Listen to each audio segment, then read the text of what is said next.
As we swaddle to the launch of Legends ZA on October 16th and the likely start of Gen 10 at the end of 2026, I thought it'd be a good idea to see how long it takes to get your starter in every single Pokemon game. Well, I soon realized I'd bit off more than I could chew because there's over 20 different games I'd have to play. But at that point, I was in too deep. Before I get started, leave your guesses in the comments below which game you think will be the fastest and which will be the slowest. Then edit your comment 15 minutes later to either boast about how right you were or pretend like you had the answer correct the entire time. For this first video, I'll be going in chronological order, starting with Pokemon Red and Blue from Gen 1 and ending with Scarlet and Violet. Because things have changed over the course of 9 generations, it's tough to choose a neutral starting point for each game. To keep it as fair as possible, I opted for the first piece of text that appears when you boot it up, typically something from the professor. And despite going faster than the average player, I won't be speedrunning since this is meant to be more of a what you can expect scenario. Alright, let's go to Kanto. Since I'm playing Pokemon Red, I have to choose Charmander as my starter. Those are the rules, Brock be damned. After looking at the Super Nintendo, I went outside, tried to enter the tall grass, and some forgetful old man told me to follow him back to his lab. Once inside, an impatient Gary was waiting, and within 2.5 minutes, Charmander was on my team. Released capitalized on the popularity of the anime, Pokemon Yellow switches things up and gives Pikachu as your partner. I made the mistake of going to Oak's lab first instead of entering the tall grass, which I've been conditioned over the years to avoid. But even with that oopsie, I was able to watch Professor Oak catch a Pikachu, butt-face take the Pokemon that was supposed to be mine, and have Pikachu in my possession after 4 minutes and 11 seconds. A technical marvel at the time, boasting 2 regions and 16 gyms, Gold and Silver introduced us to Johto. We also found a new rival, new starters, and a new professor. While Red and Blue got everything out of the way pretty quickly, this time around, you also don't have to wait long before choosing the best starter, Totodile. In less than 2 minutes and 30 seconds, the little crocodile was added to my team. After spending a long time setting the clock and being in awe of this newfangled invention called email, Professor Elman trusted me with a Pokemon in Crystal. This time around, I chose Chikorita after 3 minutes and 25 seconds because we all know it's the second best Gen 2 starter, even if the first gym leader uses flying types. The generation that introduced us to our first Pokedad, assuming you don't count Giovanni, Ruby and Sapphire sent us to the Hoenn region, which apparently has no rules against stuffing children in the back to speeding moving trucks. Here you have to speak to May to activate Professor Birch getting attacked by a level 2 Poochyena. Then you choose a Pokemon from a Pokeball after 4 minutes. It's not actually yours yet though, so I couldn't stop the timer. But less than a minute later, a total of 4 minutes and 49 seconds, Birch gives you the best starter this generation, Treecko. While Emerald changes several things up compared to Ruby and Sapphire, you won't really notice anything in the early going. That's why it should come as no surprise that it took me an almost identical 4 minutes and 34 seconds to officially add Torchic as my partner. This followed a dumb little kid blocking the only exit to my hometown unless I have a Pokemon. And May stunting on me with her orange GameCube while also sitting in her computer and ignoring me like she's my ex-wife at her office Christmas party where she spent all her time with Brad from accounting. Since I went with Red last time, that means it's Leaf Green for the GBA remakes where I chose the best Kanto starter, Bulbasaur. I mean, the dude's good against the first 3 gyms, how can it get any better than that? Anyway, after Game Freak explained what a video game is, I played my NES, walked past my mom without saying goodbye like an angsty teenager, and headed to the tall grass. Professor Oak stopped me, and in less than 3 minutes, Bulbasaur was added to my team, putting it in line with the originals. Jack's favorite region, Diamond and Pearl, take us to Sinnoh, where we get one of the best starter trios in Turtwig, Piplup, and Chimchar. Since I couldn't remember who the first gym leader here was, I went with Chimchar, hoping it wasn't a Rock-type user. After passing on Rowan's tutorial, at launch this was a new generation for a brand new system, I rediscovered something long forgotten, like an old pair of socks hidden behind the dresser. While you technically get your starter 5 minutes and 30 seconds in at Lake Verity, more technically you have to wait 5 more minutes for Professor Rowan to officially bequeath it to you, at which point you can give it a nickname. So just like Ruby and Sapphire, this obtaination is up to your own personal judgment, like the strike zone at a baseball game to an umpire. I fall in the latter category of it not counting until it's actually given to you. But I'll leave an asterisk in the final tally for those who think taking someone else's Pokemon like they're from Team Rocket is the same as being given it. The last third Pokemon game before Game Freak went to direct sequels, does Platinum improve things compared to Diamond and Pearl? Well, of course, you've got Barry, who had ADHD before it was cool.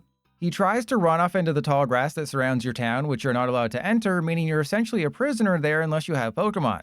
Professor Rowan then comes out of nowhere, and without any ceremony, just kinda gives you your starter. I, of course, chose Turtwig, the best one. The timer did run a little long because I was expecting a little musical thing to play once Turtwig was added to my team. There wasn't. In fact, I had to wait until 12 minutes to even get the chance to nickname my starter. But since it was in my possession, the official time is 6 minutes and 15 seconds. Just like the originals, Heart Gold and Soul Silver don't dilly-dally. Within 3 minutes, I'd already received my starter, a Cyndaquil who was snubbed in Legends ZA. Not only that, I'd even been accosted by a mysterious stranger peeking through the window, staring at Professor Elm's balls as he let me fondle them.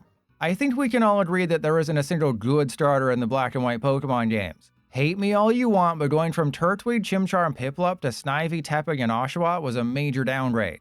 I went with Oshawott as my starter here over the Snake and Pig because otters are cool and break shells on their tummies. Overall, you barely have time to think before the choice is presented to you. After a brief opening credit sequence, things open in your bedroom with Cheren and Bianca. Then within 2 minutes and 30 seconds, the starter is added to your team. No professor or nothing. For the original recipe black and white versions, I went with everyone's favorite otter Pokemon. In the sequels, I went with everyone's second favorite paid Pokemon, Tepig. To get to that point though, I had to listen to my mom talk about how she's old friends with Professor Juniper, whose first name happens to be Aurea. Then my rival, Hugh Janus, accompanied me around town until I found Bianca, who gave me my starter 5 minutes into the game. Pokemon X and Y represented the first time the franchise entered the third dimension. The gameplay was much faster than previous generations, but did that translate to the overall experience? Well, after hearing Professor Sycamore introduce me to the world that I already live in, I screwed up and called myself TY instead of TYP. Then I got out of bed, walked past my fancy new Wii U, looked in a mirror, and met Shauna and Serena. Now, I completely forgot about this, but the professor doesn't give you your starter in Kalos, Tyranno does. I chose Fennekin, and in less than 5 minutes, I already had my starter in Gen 6. Paying homage to the originals, Omega Ruby gets off to a slower start than Regigigas. But then it thrusts you into the action by showing you how your family can afford a 32GB Wii U, but Maze can only afford an 8GB. I guess it pays to be a gym leader and not a professor, sort of like how professional athletes make more than doctors. After that, Professor Birch is chased by a Poochyena, and you don't get your starter yet, which stays faithful to the originals. While I battled with Trico, it wasn't mine. Once getting to Birch's lab though, it was finally added to my team after 7 minutes and 5 seconds. Reviled for how long they take to get going, are Pokemon Sun and Moon really that bad when it comes to wasting your time? The answer is a resounding yeah, cousin. Honestly, things are so much worse than I remembered. You've got Lily running around Ether Paradise, Professor Kukui walking around the town, saving Nebby because the stupid thing couldn't stay in the freaking bag, and doing some weird Chris Pratt Jurassic World thing to convince the best Alola starter Popplio to join your team. Then after Game Freak couldn't animate Popplio jumping into your arms, it's finally in your possession after more than 16 freaking minutes. Yeah, the criticisms were not overblown like Blacephalon's head. The climax of Pokemon on 3DS came in the form of Ultra Sun and Ultra Moon, which has actually aged more beautifully than my ex-wife's mom. For the purposes of this video though, did the Ultra version streamline the opening of the game, or are they as bloated as I am after eating Taco Bell? Well, it takes more than 4 minutes before you can actually take control of Elio, who I think just got a movie made about him. While I did go the wrong way, that only added about 10 seconds to the whole thing. I then went the right way, which was actually the left way, ran into a young goose, and the Alola starters came to my aid like Theoden. This section doesn't exist in the originals, meaning Game Freak listened to feedback and sped things up. After staring lovingly into Litten's eyes for an uncomfortable amount of time, it was finally added to my team after 8 minutes and 44 seconds, or roughly half of what it took in the non-Ultra versions. Everyone knows that Eevee is the better starter in Let's Go. Pikachu already got its time to shine with Yellow, Eevee deserves a chance in the spotlight. Anyway, after waking up from a drunken stupor following a Breath of the Wild all-nighter, you walk into the tall grass and are immediately attacked by a vicious Eevee. Unlike other Pokemon games where the professor simply gives you a starter, Let's Go pulls double duty and teaches you how to catch a Pokemon and obtain your starter all in one. And it's over in less than 5 minutes. Except things are a little weird, because then Eevee runs off to Oak's lab, where you officially get it a minute later after 6 total minutes of game time. I think the one thing we all remember about Pokemon Sword and Shield is how many times Hop interrupts your journey with nonsensical things. But is that personal opinion, or can I scientifically prove that Hop is the worst rival since, well, how? First things first, you don't actually take control of your character until 3.5 minutes in.